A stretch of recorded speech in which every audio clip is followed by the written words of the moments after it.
Teman-teman, saya adalah urutan kedua dalam tugas ini, yaitu membawa renungan dari pengajaran Tuhan Yesus, yaitu yang saya ambil dalam Lukas 15 ayat 8 sampai dengan ayat yang ke-10 tentang perumpamaan dirham yang hilang.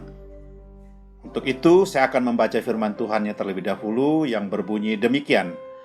Atau perempuan manakah yang mempunyai 10 dirham, dan jika ia kehilangan satu di antaranya, tidak menyalakan pelita dan menyapu rumah serta mencarinya dengan cermat sampai ia menemukannya. Ayat 9.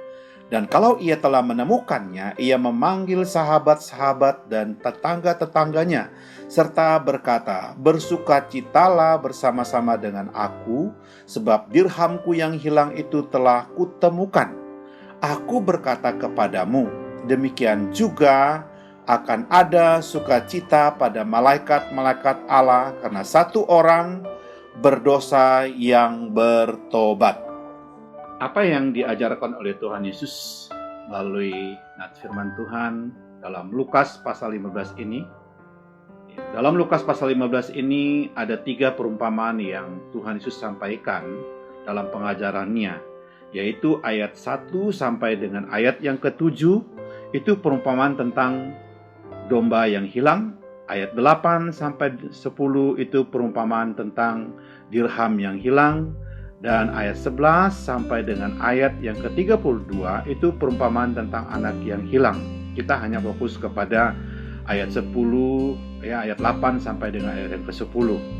Tujuan Tuhan Yesus mengajar menggunakan perumpamaan adalah Tuhan Yesus menginginkan agar orang-orang yang diajarkan dan yang mendengar pengajarannya dapat mengerti apa yang Tuhan Yesus sampaikan kepada mereka.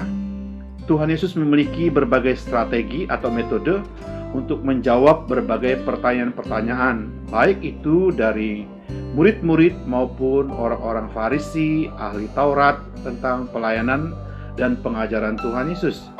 Kadangkala Tuhan Yesus menjawabnya dengan menggunakan perumpamaan atau kehidupan masyarakat. Apa yang dipertanyakan oleh orang-orang Farisi dan ahli-ahli Taurat kepada Tuhan Yesus? Orang-orang Farisi dan ahli Taurat bertanya kepada Yesus tentang ini.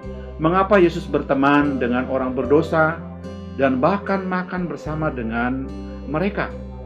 Untuk menjawab pertanyaan orang-orang Farisi dan ahli-ahli Taurat ini, Tuhan Yesus menggunakan perumpamaan tentang dirham yang hilang yang akan kita bahas sebagai penjelasan dan pembelaan Tuhan Yesus tentang pelayanannya. Mengapa Yesus berteman dengan orang-orang berdosa dan bahkan makan bersama-sama dengan mereka. Melalui perumpamaan dirham yang hilang ini, Tuhan Yesus bertanya kembali kepada orang Farisi dan ahli Taurat. Perempuan manakah yang tidak mencari satu dirham yang hilang? Perempuan manakah yang tidak mencari satu dirham yang hilang dari 10 dirham yang dimilikinya? Perempuan manakah yang tidak menyalakan pelita untuk mencarinya? Perempuan manakah yang tidak menyapu lantai rumah dan mencari sampai menemukan satu dirham yang hilang itu? Kita harus tahu bahwa menurut tradisi orang Yahudi, dirham merupakan tanda pengikat seorang perempuan Yahudi untuk masuk dalam pernikahannya, dan dirham itu berjumlah 10 keping yang dilobang dan disatukan dengan pengikat kemudian dipakai oleh seorang wanita yang sedang tunangan atau sudah menikah. Jumlah uang 10 dirham memang banyak apalagi bagi orang yang miskin, dan terlebih lagi bagi seorang perempuan Yahudi, dirham merupakan barang yang bernilai tinggi dan berharga baginya, sebab dirham itu merupakan tanda pengikat pernikahannya. Apa maksud dari pengajaran Tuhan Yesus dari bagian firman Tuhan ini? Tuhan Yesus ingin menyatakan kepada orang-orang Farisi dan ahli-ahli Taurat, juga kita, bahwa betapa besar artinya satu orang berdosa dan bertobat bagi Tuhan Yesus daripada sukacita perempuan itu ketika menemukan dirham yang hilang. Tuhan Yesus menyatakan bahwa pemungut cukai dan orang-orang berdosa adalah domba-domba tersesat yang memerlukan seorang gembala untuk membawa mereka pulang. Para pemungut cukai, yang ketiga, para pemungut cukai dan orang-orang berdosa adalah dirham yang hilang, yang dimeteraikan dengan gambar Tuhan dan perlu dikembalikan ke peredarannya. Jika domba dapat kembali kepada kawanannya dan akan membuat sukacita besar bagi gembalanya. Jika dirham yang hilang dapat ditemukan kembali oleh perempuan itu, akan membuat sukacita baginya. Demikian juga akan ada sukacita pada malaikat-malaikat Allah karena satu orang berdosa yang bertobat.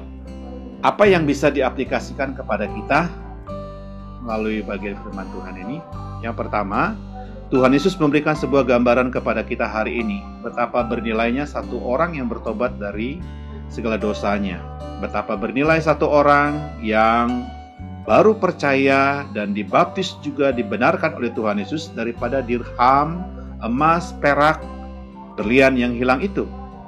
Bagi Tuhan Yesus, pemungut cukai dan orang-orang berdosa sangat bernilai dan sangat menyenangkan hati Tuhan daripada orang-orang Farisi dan ahli Taurat yang tahu kebenaran tetapi tidak bertobat. Apa hubungannya dengan formasi rohani kita dari perumpamaan ini, pengajaran perumpamaan ini? Yang pertama, sesuatu yang bernilai dan berharga bagi manusia seperti dirham, emas, perak, dan berlian, semua orang akan berusaha untuk menjaga dan memeliharanya agar tidak hilang. Tetapi masalah kehidupan kerohanian, yaitu keselamatan yang bersifat kekal dalam Yesus Kristus, kadangkala kita abaikan. Yang kedua, orang yang hanya tahu kebenaran firman Tuhan, tetapi tidak pernah menghidupkan kebenaran firman Tuhan di dalam hatinya, maka hidupnya seperti orang-orang Farisi dan ahli-ahli Taurat. Kadangkala apa yang kita pikirkan benar, tetapi belum tentu benar menurut pikiran Allah. Sebab itu kita harus belajar dengan cara berpikir Allah, melihat seperti cara Allah melihat, dan bertindak seperti cara Allah bertindak. Solidio Garcia. Terima kasih.